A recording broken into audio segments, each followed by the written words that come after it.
Olá, pessoal! Espero que vocês estejam bem. E hoje nós estamos aqui com mais um episódio, o nosso episódio 3 do Consciência Sonora, com a nossa querida Carol.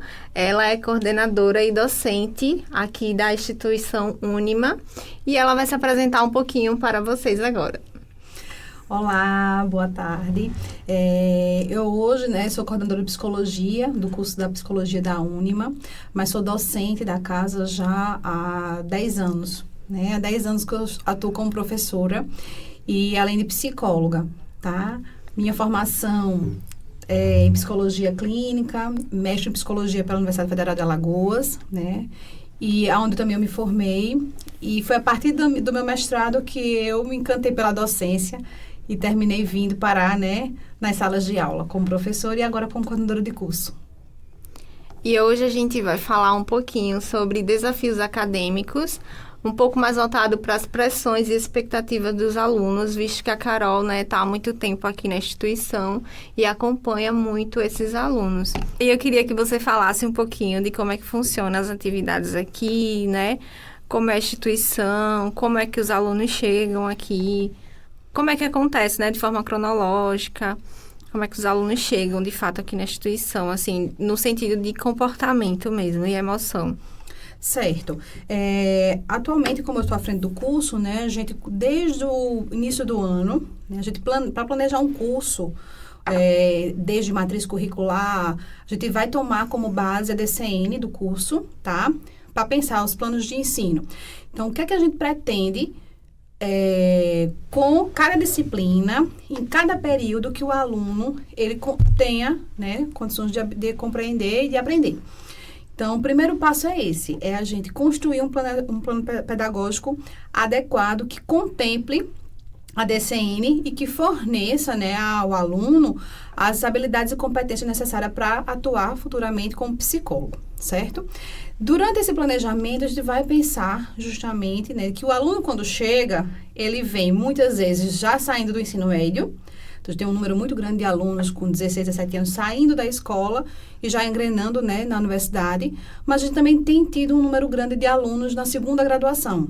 Então, alunos com perfil de já ter feito uma graduação anterior e vêm para a psicologia, até porque eu acho que é um curso que está se ampliando no mercado de trabalho. É uma área é uma ciência que dialoga com várias áreas. Então, cada vez mais a gente vê a procura pela psicologia como uma opção de atuação. Então, a gente tem esses dois perfis de aluno. O aluno que vem da escola é um aluno que traz aí na sua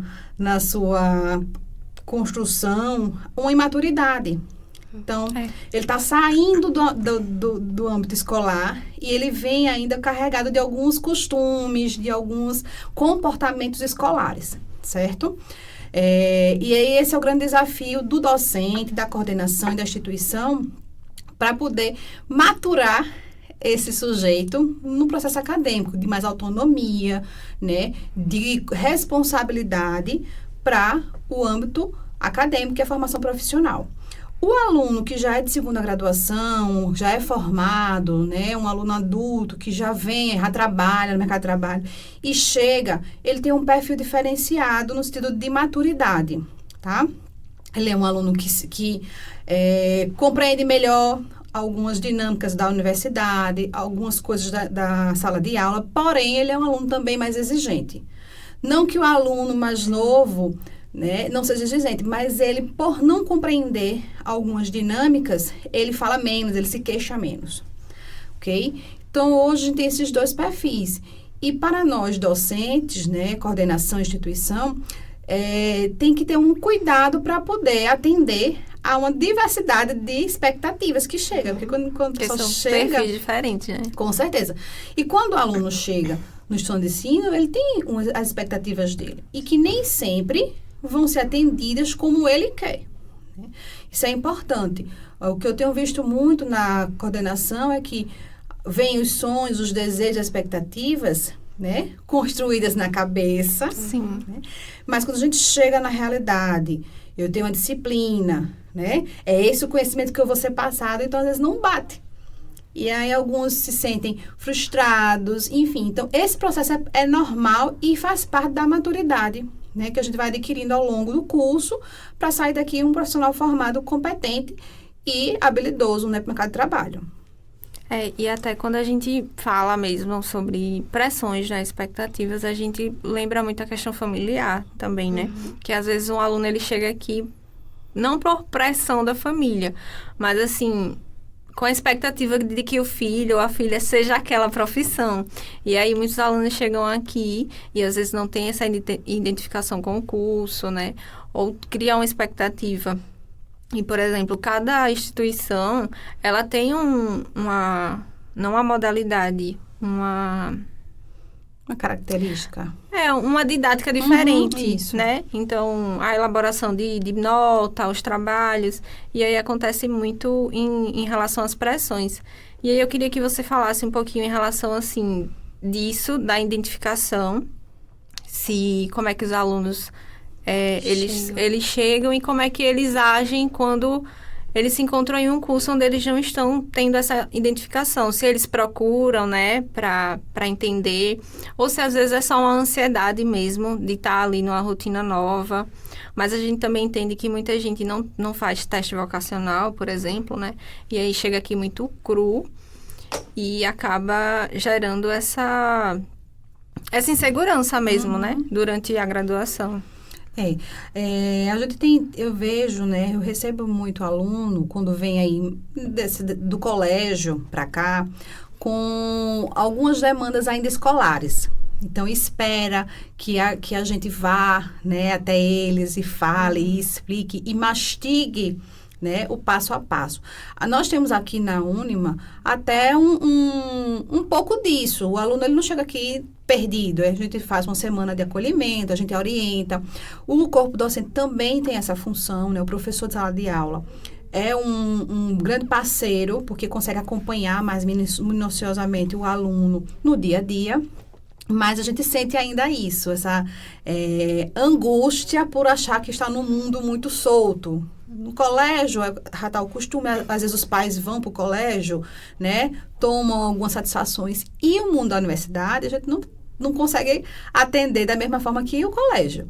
Então, às vezes, chega pai na minha sala para poder conversar, né, para saber de nota de aluno, como é que está, se está vindo o horário. E a gente tem as regras institucionais que nem sempre eu vou poder atender a esses pais, tá? Nós temos também alunos que chegam aqui e vêm até a sala para falar assim, o sonho era fazer psicologia, o pai não queria estar fazendo a contragosto, né? Ou o meu sonho era fazer psicologia, tem um estímulo, um incentivo da família. Então, muitas vezes eu converso com pais, né, de alunos, que não é uma coisa muito comum no âmbito acadêmico, né, da universidade, mas quando a gente tem esse perfil de alunos novos, 17, 18 anos, que estão chegando, até 16 anos chegam nos bancos da faculdade.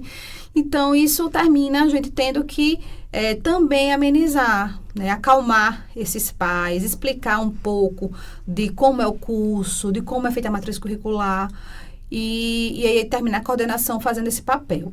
Em relação a essa questão mesmo da própria ansiedade, quando chega na universidade, eu costumo trabalhar muito com o corpo docente, pedir a parceria deles, né? Porque o professor é aquele que está todos os dias, né, em sala de aula e consegue observar com mais cautela esses comportamentos, tá? Porque realmente a gente tem pessoas que ao longo do semestre, né, vão se deparando com situações de muitos trabalhos diferentes, né, que não estava habituado, disciplinas que são muito específicas. Então, isso pode gerar, sim, ansiedade, medo, angústia. Então, a gente pede para que os nossos professores sejam esses pontos, né? Esse ponto de parceria e de que nos sinalize. E aí, a gente consegue fazer isso no curso. Os professores, eles terminam sinalizando, né? Para mim, para o próprio NDE, tá? E para o setor, que é o NED. Então, é um setor também que nos dá um suporte muito bacana, porque o NED, ele nos ajuda a rastrear algumas situações específicas, ajuda o aluno também a pensar o estudo. Então, é um serviço que eu acho muito válido no âmbito universitário, porque como eu chego numa rotina nova, nem sempre eu consigo administrar meu tempo. Às vezes eu vou ter realmente uma dificuldade maior com alguma disciplina, Ou até mesmo eu tenho algum tipo de diagnóstico. A gente está recebendo muito aluno com diagnóstico de TDAH, né? Diagnóstico de autismo, né? Diagnóstico de transtorno de ansiedade. E isso é um ponto positivo, por quê? Porque fala do lugar, né? Da possibilidade de pessoas que têm algum tipo de diagnóstico ou transtorno estar também nas universidades. Né? Isso é um ponto positivo. Mas, ao mesmo tempo, se a gente não tem um suporte para eles, né? Pode ficar lacunas. Então, o setor, que é o NED, ele é um setor que a gente dialoga o tempo inteiro para poder nos auxiliar como docentes a como estar atento a esses alunos, né, que tem alguma demanda específica, seja por um diagnóstico, ou seja por necessidade mesmo de uma organização de estudo, uma dificuldade de adaptação à rotina acadêmica, né? Carol, em relação às estratégias que esses alunos poderiam utilizar em relação às pressões que eles acabam sentindo, principalmente os que já estão mais no final do curso, né? A gente sabe que é como no início a gente fala que é tudo bonitinho, né? Aquela empolgação de estou iniciando a faculdade, mas depois a gente começa a sentir esse peso. E vem a questão dos trabalhos, como você já comentou, mas enquanto você do outro lado, como professora, não como coordenadora, né? Quais estratégias que você pode deixar para o pessoal? O aluno do fim do curso, assim, do 8º período, 7º período em diante, ele é já um aluno mais maduro, certo? Tá. Ele já está, inclusive, pela própria DCN, a gente tem do 1º período ao 4º, são as disciplinas de conhecimento. É o momento que o aluno vai conhecer. Tanto que os níveis de dificuldade, né, não devem ser elevados, porque o aluno está adquirindo conhecimento. Do 5º período ao 10º, ele vai começar a aprender a disciplinas mais específicas, conhecimentos mais específicos e a aplicar. É onde começa ele a ter disciplinas mais práticas, mais técnicas, né? Então, eu conheço para depois eu aplico, certo? Então, isso é importante explicar, porque às vezes eu tenho um aluno aqui que está no começo do período, 1º e 2º, e já quer aplicar. Uhum. E aí acha que não está aprendendo o suficiente, acha que não está funcionando.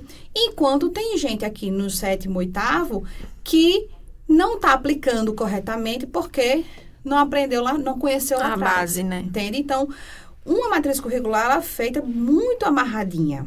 Então, os alunos de 5º período em diante, eles já têm que ter uma outra postura, a da aplicação, tá? Eu pegar esse saber e como é que eu vou aplicar. Por isso que eu tenho as disciplinas mais práticas, né? As disciplinas de estágio começam a aparecer, para que o aluno ele consiga, né, fazer essa relação do conhecimento aprendido com a aplicação. E saia mais seguro, porque o objetivo disso é que o aluno chegue ao 10º, por isso os estágios eles ficam mais para o final, para dar mais segurança a ele, né, no fazer. Então, eu vou para o estágio para eu poder ter segurança de como é que é o passo a passo, de como é que é a aplicabilidade, para quando eu estiver no mercado de trabalho, eu sustentar esse lugar.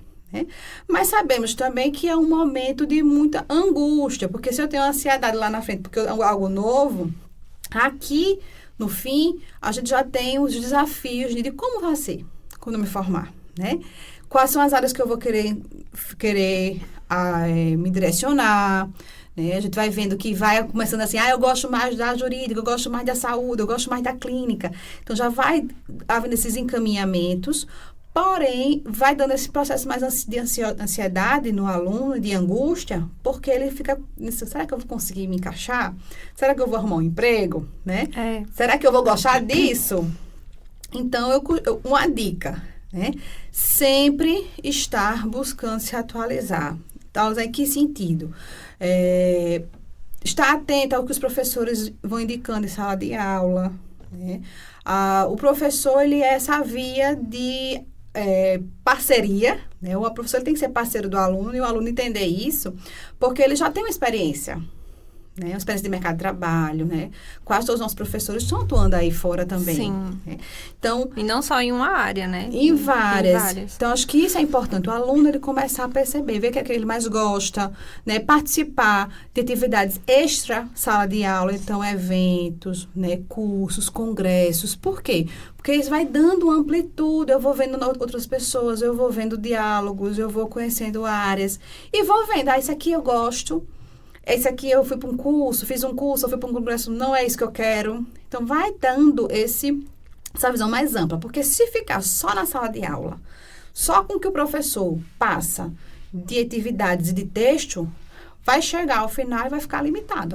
Aí sim, não vai ter elementos para sustentar. Por isso que no currículo, né, a gente obriga, né, o próprio MEC obriga o aluno a ter atividades complementares. E essas atividades, elas são importantes para que eu consiga ampliar o meu leque de atuação.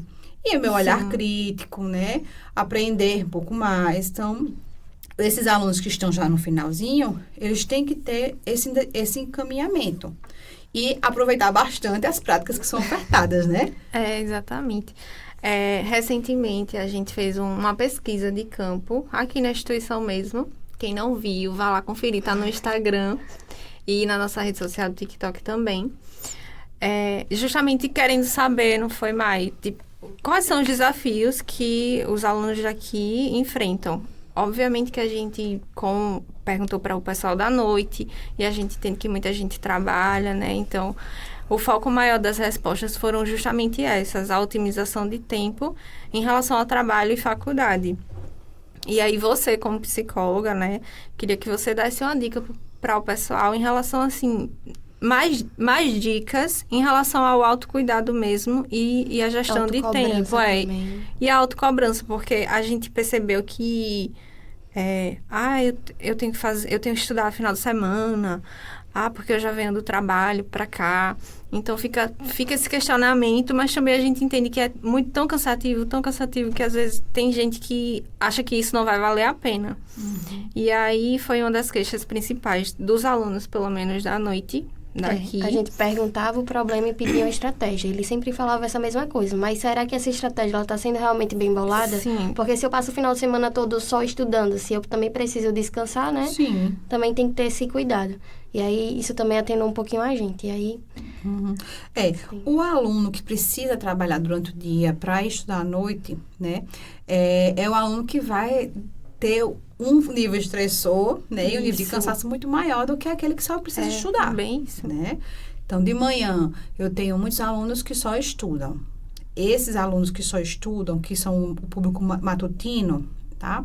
Não que eu não tenha. Tem uns outros que já trabalham à tarde, não estudam de manhã e trabalham à tarde. Consegue fazer isso. Mas, assim, a grande maioria do público matutino são alunos que, basicamente, estão aqui para estudar, tá?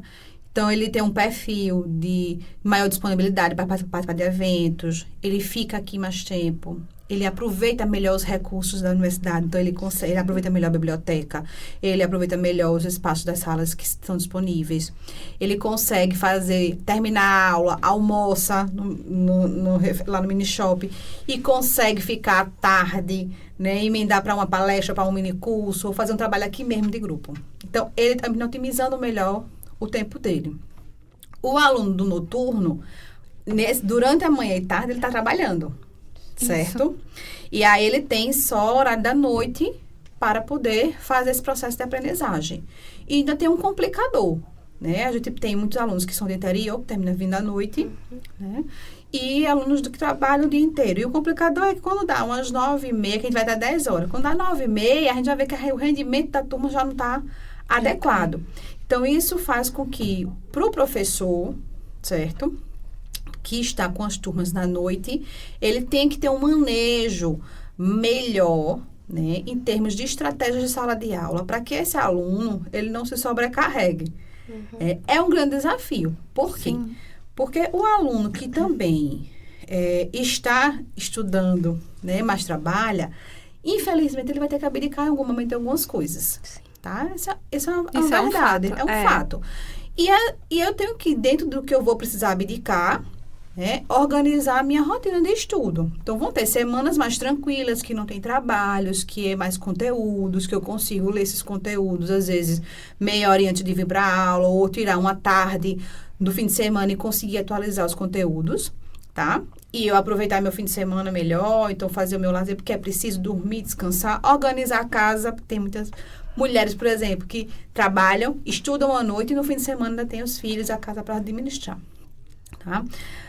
Mas vão precisar abdicar de alguma coisa, porque são 5 anos de formação, né? E que vão ter que passar pelos critérios, né? De aquisição do conhecimento e as avaliações. Então, não tem como correr. Então, o grande desafio para quem está à noite é justamente ver quais são as concessões que vão ser feitas, né? Vão ter momentos que vão ser mais concessões, porque vai semanas de prova, épocas de estágio, a gente sabe que é um grande desafio, porque às vezes os locais de estágio que os nossos alunos precisam ir ou querem ir, não tem à noite, então ele vai ter que se adequar, né? Tem aluno que fala assim, Carol, como é que eu vou estagiar se eu trabalho, eu preciso do trabalho, né? E eu já te dizendo, você vai ter que fazer uma opção. Então, não vai estagiar agora, ou a gente vai pensar em uma outra área. Eu queria muito estagiar em hospital. Mas não dá, porque você trabalha manhã e tarde. Então, você vai ter que, infelizmente, estagiar na clínica. Porque na clínica eu consigo. Mais, né? Então, nem tudo vai ser como ele quer, na perfeição, tá? E aí, são as consequências das dinâmicas da vida de cada um. E aí, a ideia é que ele consiga, nesse planejamento de disciplina, né, ou do período que ele está, que ele se encontre, e da rotina dele, administrar o tempo em termos de trabalho, né, estudos, e mais para frente, e o próprio lazer. Né? Até porque ninguém consegue passar muito tempo, né, só sendo trabalho e estudo, né? Nós não somos mecânicos, né? Nós somos sujeitos humanos que precisamos dormir, precisamos ter prazer, né? Isso, exatamente. E isso faz parte. E aí nós separamos 3 perguntas do nosso Instagram. Geralmente, quando a gente chamar um convidado aqui, a gente coloca uma caixinha de pergunta e aí nós escolhemos 3 perguntas para fazer aqui relacionado ao tema. E aí, Beno está colocando, se quiser dar um oi pro pessoal. Ele não falou, mas ele está lá atrás. Para fazer para Carol, porque como aqui não é um bate-papo ao vivo, mas a gente entende que tem algumas pessoas que têm muitas dúvidas, e como não tem como fazer interação, né, assim ao vivo, mas aí é um formato da gente tentar fazer com que essas dúvidas sejam esclarecidas. Bom, primeira pergunta. Como os educadores e as instituições de ensino podem desempenhar um papel na redução das pressões e expectativas acadêmicas excessivas? Joia, uma pergunta bem direta, né? Bem direta, né? Não, mas eu acho que o processo de ensino-aprendizagem ele tem que ser um processo muito tranquilo, né, e saudável. Pensando a gente que eu sou psicóloga, vocês estudantes de psicologia, né? A gente sabe que ninguém aprende na pressão, né? Então, a gente o processo de aprendizagem, ele vai demandar justamente a motivação, né? O prazer de você adquirir esse conhecimento. E a gente entende que muitas vezes o aluno se sente pressionado pela quantidade de materiais para leitura, disciplinas que são mais difíceis, tá? Então, a função da universidade e do corpo docente e da coordenação é tentar, né, fazer com que o aluno, dentro da lógica do plano de ensino, do plano de aula, ele adquira o conhecimento, mas de forma comedida, ok? Então, eu sou professora de sala de aula também. Então, o que é que eu costumo fazer? Observar a dinâmica da sala, então, turmas que cada turma tem um movimento específico. Sim. Então, muitas vezes, a atividade que eu planejo, eu não planejo a mesma atividade para todas, nem sempre. Então, eu tenho que ver, tem turmas que isso vai funcionar, essa metodologia. Já essa turma aqui, não funciona esse tipo de método, então, eu tenho que ir para um método mais diretivo. Então, isso é uma forma de minimizar. Por quê? Porque quando eu trabalho com um método melhor para aquela turma, né, até com quantidade de textos, né, com tipo de avaliação que vai ser melhor processado por eles, né, a gente faz essa redução, né, da pressão. Né.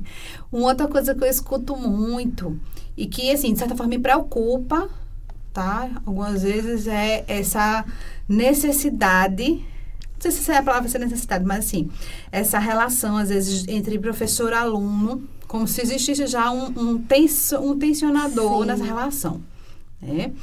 E para nós docentes, aí já é um recado mesmo, né? O papel, olhar para aquela. O papel do docente, né? Acho que o papel do docente não é de aumentar essa atenção, mas pelo contrário, é de ser um facilitador do processo. Nós sabemos que vão ter saberes, né, disciplinas que vão ser mais densas, que vão precisar mesmo desse aprendizado, vai ter que parar, vai ter que realmente consumir, estudar um pouco mais. Mas essa linguagem de pressão, de ameaça, ela não deve estar presente. Né? Eu digo que não deve porque, infelizmente, a gente às vezes sente que tem esse resquício, né, por parte, às vezes, do docente em relação à aquisição do conhecimento. Então, não deve. O docente ele tem que estar no papel de facilitador. Fazer com que o processo ele seja mais tranquilo. Porém, nem sempre é possível. Por quê? Porque, às vezes, a própria turma ou o próprio perfil do aluno, né, também não contribui, não colabora. Quando eu falo colabora, porque, infelizmente, às vezes, alguns perfis, né, alguns alunos, eles dificulta esse processo, né? Por uma questão mesmo de expectativa, enfim, de comportamento, de uma forma de pensar, educação doméstica também tem que lidar com isso. Então, a gente entende que termina quando há esse tensionador, assim, o professor quer se colocar como autoridade e a turma termina muitas vezes dificultando. Então, tensiona, causa-se um conflito, né?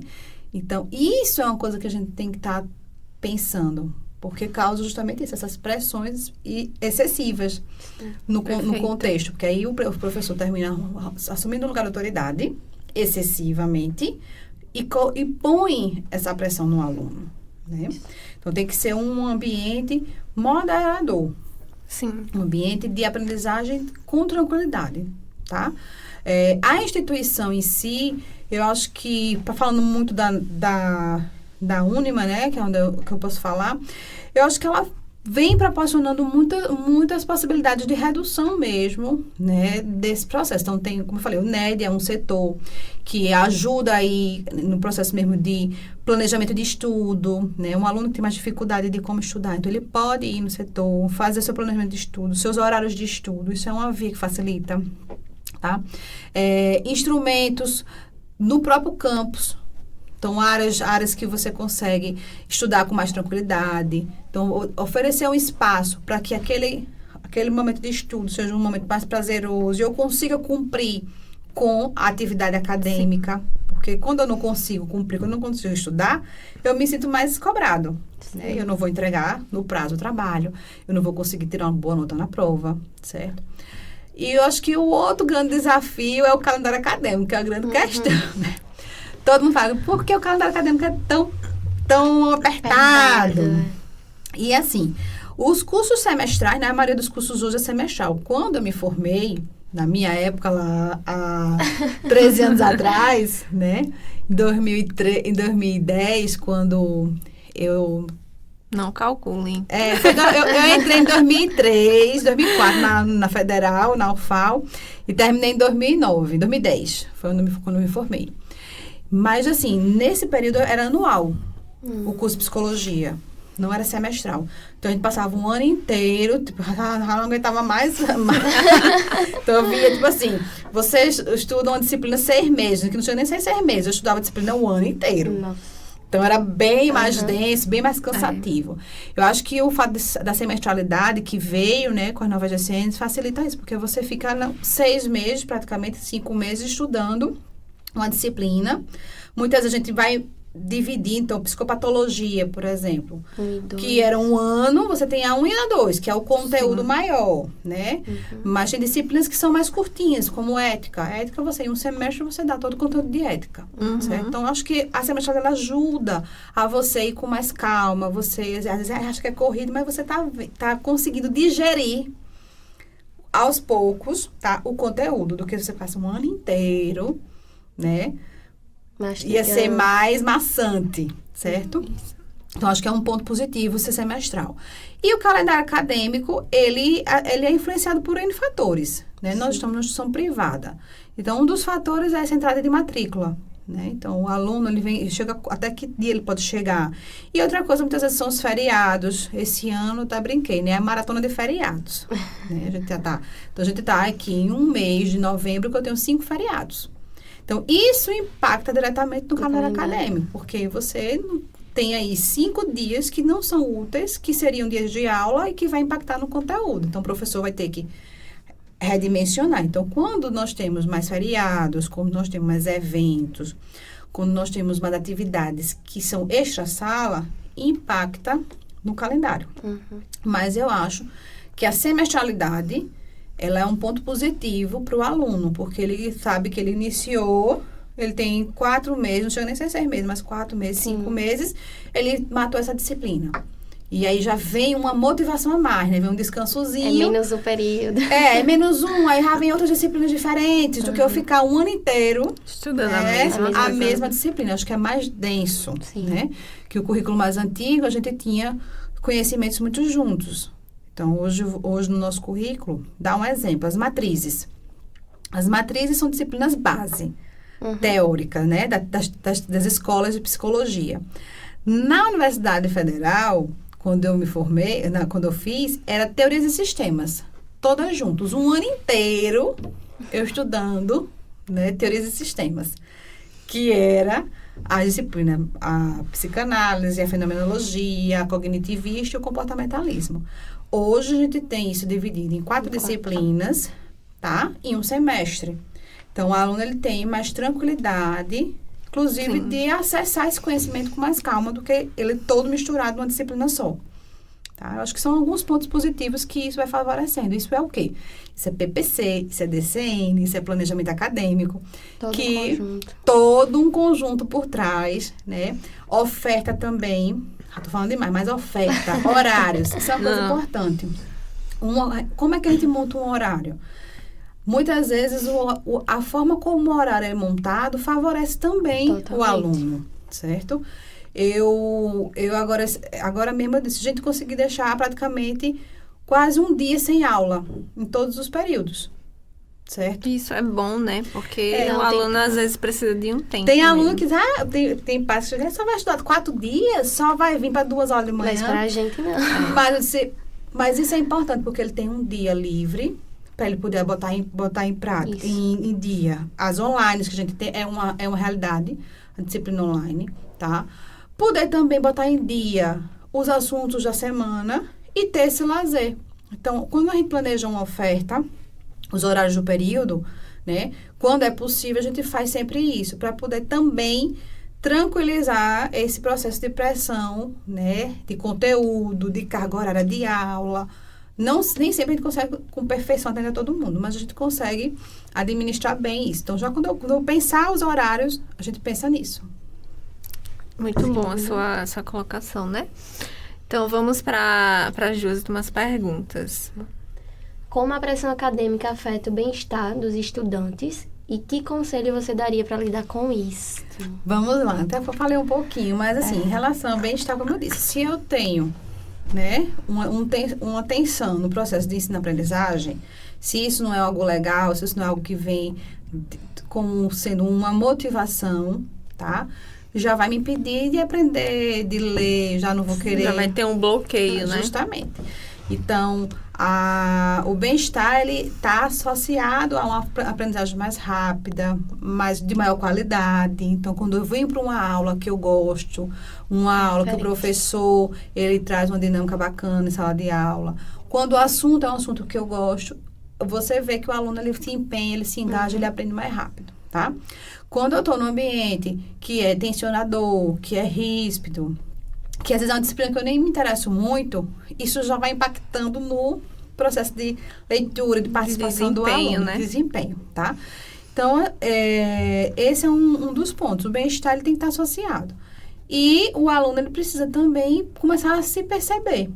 Então, o que que está acontecendo comigo? Perceber suas emoções, perceber sua rotina, né? Como tentar se reconhecer como é que ele está dentro do âmbito acadêmico, familiar, né? Vida pessoal, rotina, para poder ver se é de fato algo ligado ao âmbito acadêmico ou às vezes é um problema que eu estou vivendo na minha vida e que vem impactar, porque impacta, né? Sim. Então, quando eu me conheço, né, me percebo, também ajuda esse processo, porque eu posso buscar ajuda.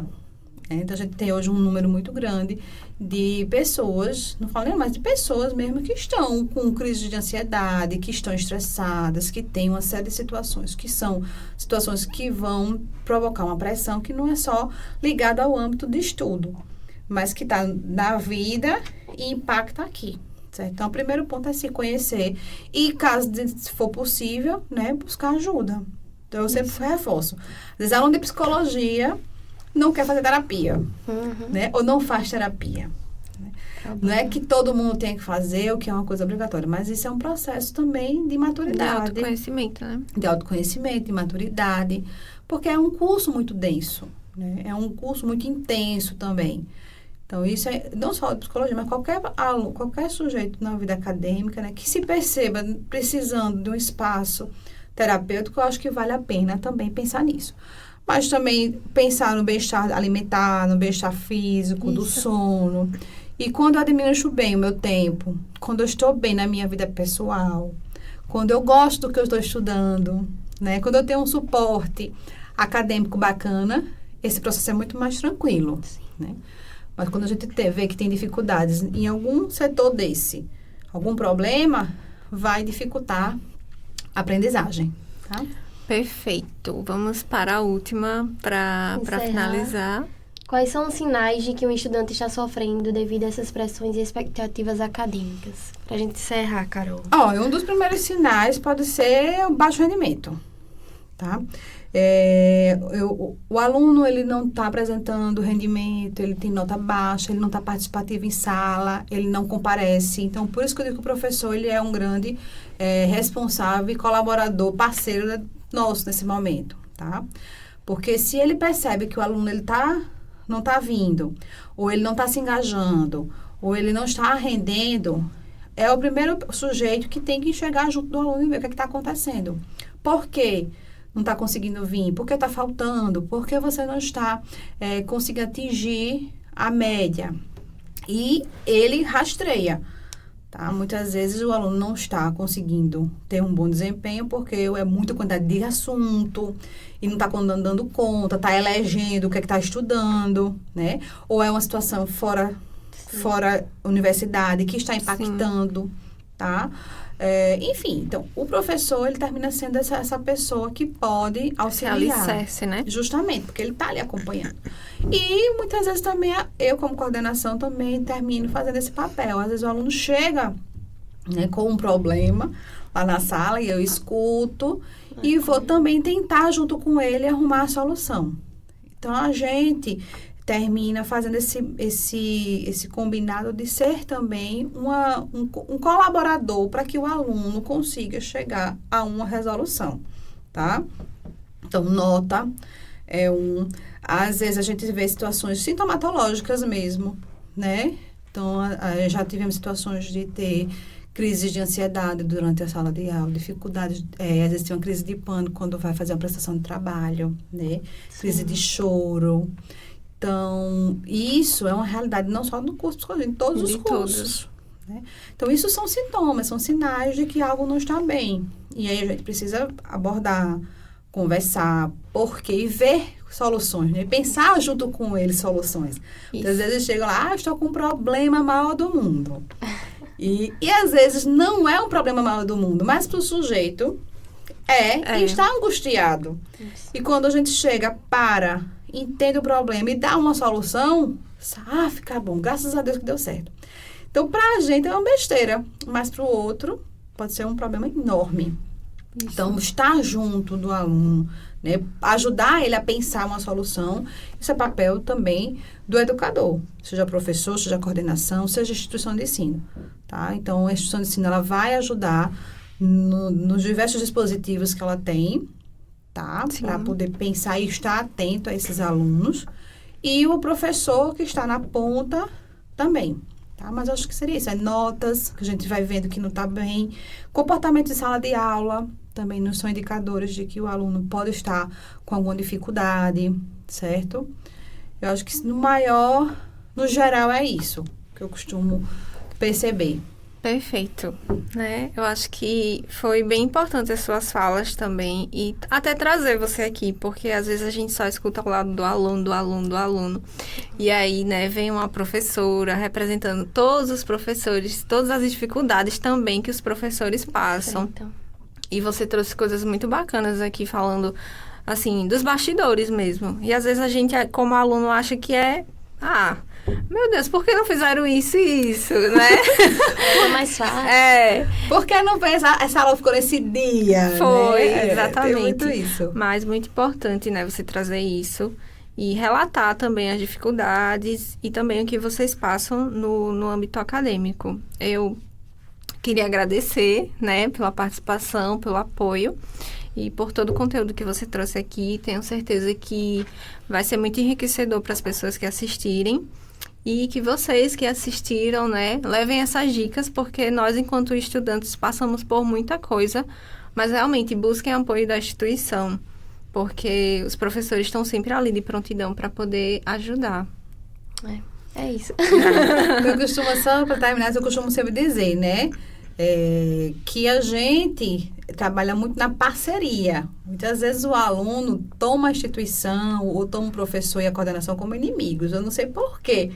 Mas, enfim, às vezes é uma experiência, ou é algo que escutou, ou é alguém que não atendeu o que ele queria. E, na verdade, o que todo o tempo, né, a instituição, o corpo docente e a coordenação é tentar contribuir, colaborar para o processo de aprendizagem. Né? Não é interessante para a gente que vocês, alunos, estejam aqui, né, somente para receber o diploma, mas ter um percurso saudável, receber realmente o diploma capacitados. E a gente às vezes escuta e sente que há um ruído de que eles não fazem nada por nós, e vice-versa. Às vezes o professor também diz, o aluno não quer aprender, o aluno não quer estudar, né? Então, fica aí essa lacuna, que eu acho que é muito uma lacuna mesmo com uma percepção, né, social. E aí, eu acho que a gente precisa começar a quebrar isso, de que a instituição de ensino, ela tá para dar um suporte, para escutar, mas que nem sempre o que eu quero vai ser possível, né? Da mesma forma, o professor e a coordenação, né? E que o aluno, ele consiga entender que deve ser um percurso bom, um percurso sadio. E se não está sendo, a gente tem que reavaliar. Primeiro, pessoalmente, porque não está sendo bom para mim, né? E depois vir para as vias institucionais. Se é algo que a gente pode melhorar como instituição, como coordenação e como professor, ou se é algo que o próprio aluno precisa fazer esse percurso de melhora. Perfeito. Obrigada.